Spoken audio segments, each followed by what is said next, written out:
So नमस्कार सगळ्यांना। तर आज आहे 4 ऑगस्ट आणि आज आहे दुसरा श्रावण सोमवार आणि सगळ्यात खूप इम्पॉर्टंट म्हणजे आज माझा बर्थडे आहे। सो आज मी पूर्ण 28 वर्षाची झालेली आहे आणि बेल वगैरे वाहून झालेला आहे देवाला बस। आणि सगळी कामं आटपलेली आहे पटापट आणि खूप गडबड झाली आहे। आज स्वानंदीची तब्येत खूप जास्त खराब झाली होती, रात्री भरपूर ताप आली होती तिला आणि मलाही थोडंसं बरं नाही वाटत आहे, गळा वगैरे दुखत आहे। तर दवाखान्यामध्ये चाललेला आहो आणि दवाखान्यात जाऊन तिकडे आईकडे जाणार आहे, कारण भरपूर दिवस झाले आता साधारणतः 15-20 दिवस झाले मी आईकडे गेलीच नाही आणि आईचं घर वगैरे किती झालं ते पण बघायचं आहे, दवाखान्यात पण दाखवायचं आहे। सो चला आता मस्त दवाखान्यात पण दाखवते आणि तिकडून आईकडे पण जाते।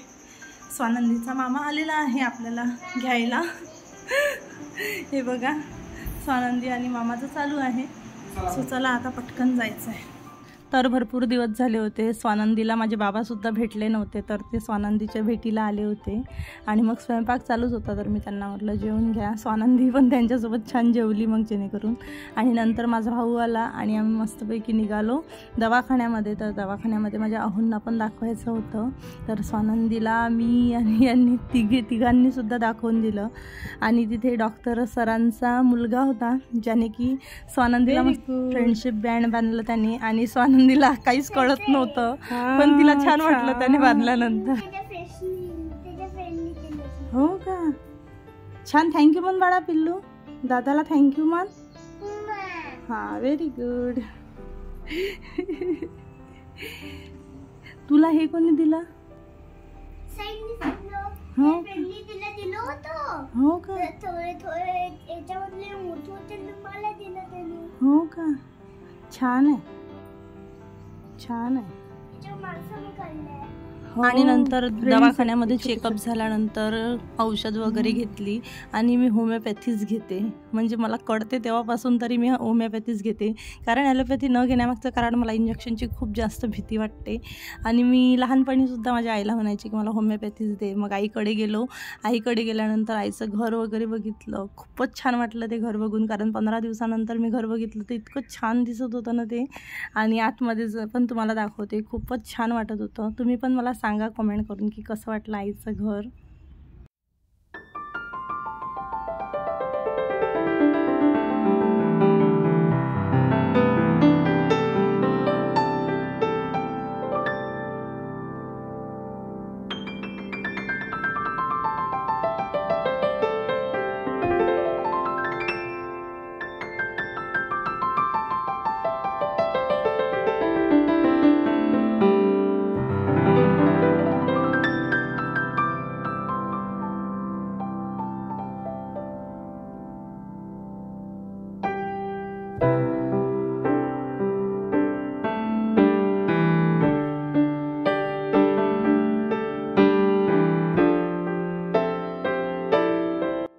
आणि नंतर निघालो आम्ही मार्केटमध्ये गेलो थोडंसं, कारण की केक वगैरे घ्यायचा होता। आणि मग सगळ्यात आधी तर देवाचं दर्शन घ्यायला गेलो आणि गणपती बाप्पाचं दर्शन घेऊन घेतलं। स्वानंदी तर खूपच छान खुश होती, कारण की तिला मस्तपैकी फिरायला मिळत होतं, त्यामुळे ती खूपच जास्त खुश झाली होती। आणि तसंही मंदिर वगैरे तिला तर भयानकच देवधर्मी मुलगी आहे माझी।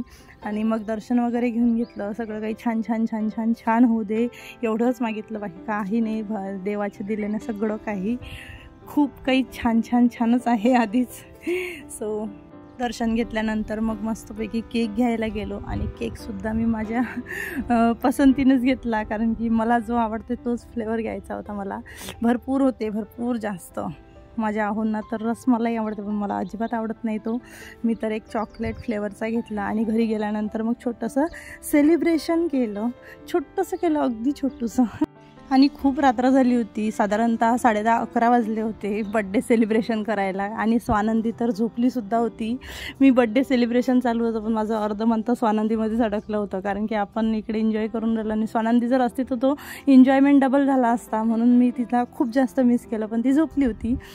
आणि माझ्या भावाचा पण बड्डे 1 ऑगस्टला असतो आणि माझा असतो 4 ऑगस्टला. तर आम्ही आता यावेळी एकत्र सेलिब्रेशन केलं, कारण की 2-2 वेळा सेलिब्रेशन करायला वेळच नव्हता अजिबात म्हणून. आणि मग 4 तारखेला छान मस्त छोटंसं सेलिब्रेशन केलं. त्यालाही ओवाळून घेतलं, त्यालाही ओवाळायचंच बाकी होतं. सेलिब्रेशन छोटं असो की मोठं असो, पण फोटो तर काही चुकत नाहीत. फोटो काढून घेतले, मग 5-6 कशी जास्त नाही काढले, पण थोडेसे फोटो वगैरे काढून घेतले.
बड्डे झाल्यानंतर मग जेवण केलं. जेवणासाठी तर बाहेरूनच पार्सल मागितलं होतं, पनीर टिक्का, आणि मस्तपैकी जेवण करून घेतलं.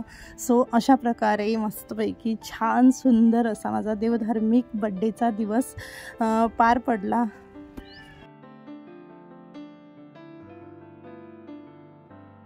तर काल माझा बड्डे झालेला आहे आणि आज आहे बड्डेचा दुसरा दिवस. आनंदी आहे.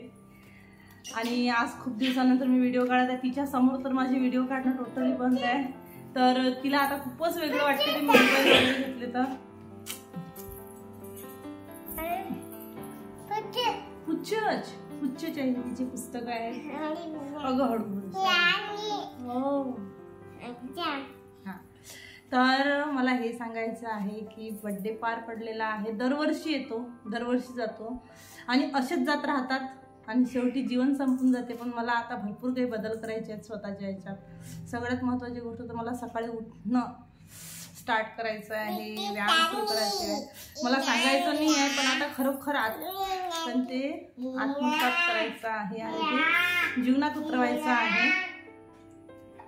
त्याचाच प्रयत्न करणार आहे. मला भरपूर आशीर्वाद द्या की माझे जे एम आहेत ते कंप्लीट करू शकली पाहिजे पुढच्या वर्षी. आय जस्ट होप की माझा बड्डे येईल तेव्हा हे चॅनल मॉनिटाईज असेल. चॅनलवरती व्हिडिओ कमी येत आहेत, त्याच्यामागचं कारण म्हणजे माझा आणखी एक चॅनल आहे आणि ते खूप छान ग्रो करत आहे, खूप छान. आणि त्याच्यावरती मेहनत थोडी जास्त आहे. तर मी त्याच्यावरती मेहनत करणं सुरू होतं आतापर्यंत.